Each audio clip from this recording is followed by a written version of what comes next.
to the attack on a gay nightclub in Orlando, Florida that killed 50 people and wounded more than 50 others. Zuhdi Jasser, who heads the American Islamic Forum for Democracy, says the massacre during the holy month of Ramadan is a reminder that he and other Muslim Americans are at war with political Islam. A law enforcement official says the gunman expressed allegiance to an Islamic State leader. Social media is covered today with thoughts and prayers using the hashtag Pray for Orlando. Blake Fountain said, "When is the hate going to stop? This is horrible." Brenda Powell said, "Praying for all involved. Such sad news these days." And Robin Trent Anderson said, "So sad, praying for all the families of those who died and for those injured." Also, many other big names making their reactions public on social media. Queen Elizabeth and other world leaders tweeting about the mass shooting in Orlando, expressing their condolences. Queen Elizabeth tweeted, "Prince Philip and I have been shocked by the events in Orlando. Our thoughts and prayers are with all of those who have been affected." Other world leaders also taking to Twitter, like the Prime Minister of Israel tweeting, "Orlando is thousands of miles from Israel, but the tragedy there has deeply saddened me. We Israelis feel your pain as if it were our own."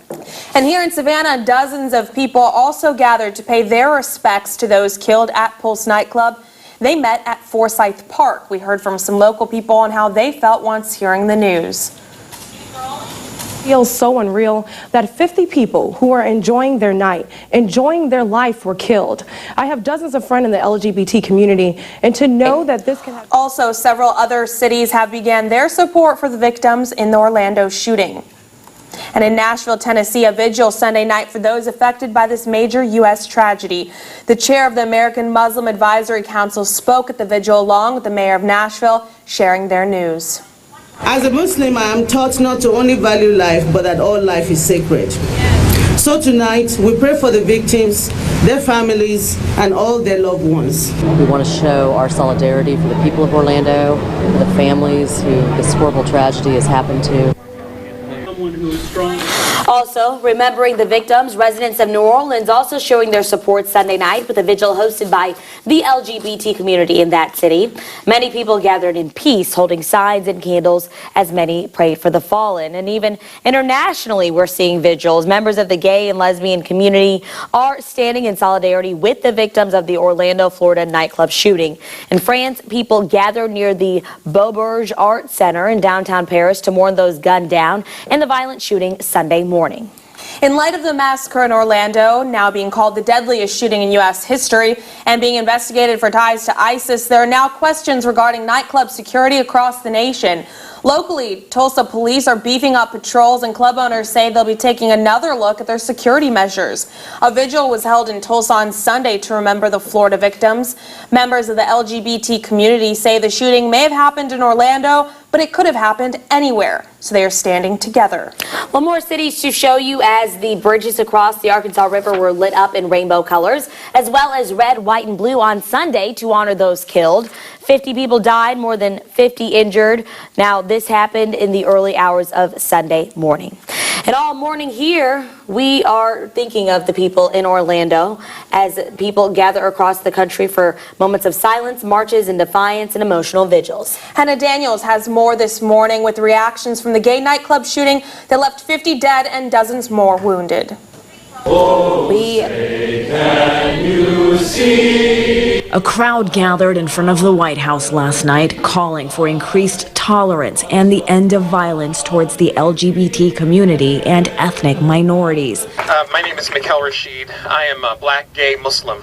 And if you hear Islamophobia, if you hear homophobia in your daily lives, you've got to stand up. You've got to stand up. That's the only way this changes. While the victims from the Pulse nightclub shooting are slowly being identified, Nicole Hockley can relate in a way many can't. She lost her son Dylan in the mass shooting in Newtown, Connecticut. Hockley has been through the torturous wait. That wait feels like a lifetime.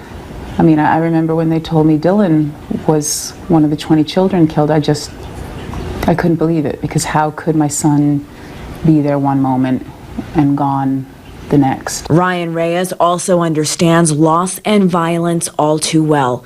His boyfriend Daniel was killed in the San Bernardino massacre. I'm devastated. I mean, anytime something like this happens to our community, it is soul-wrenching. A somber scene over the city that never sleeps as the Empire State Building blacked out its lights in honor of those killed.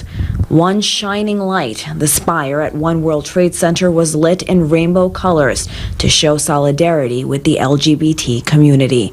Hannah Daniels, CBS News, New York. President Obama ordered flags to be flown at half-staff at the White House and federal buildings until sunset Thursday as a mark of respect for victims of the act of hatred and terror. And with this tragedy, the candidates on the campaign trail are adjusting how they are politicking. Both Donald Trump and Hillary Clinton first offering prayers and support. However, both pushed agendas after, Clinton pushing for more gun control. Meanwhile, Trump says he will be focusing on terrorist attacks and national security in the coming days. Also, he continued to criticize the president for not using the term radical Islam. President Obama had an event with Hillary Clinton in Green Bay that was scheduled for Wednesday, but it's now postponed because of those Orlando shootings. Clinton's campaign announced Sunday afternoon the event will be rescheduled, but did not have more detail. Political events are set to restart a little bit later this week.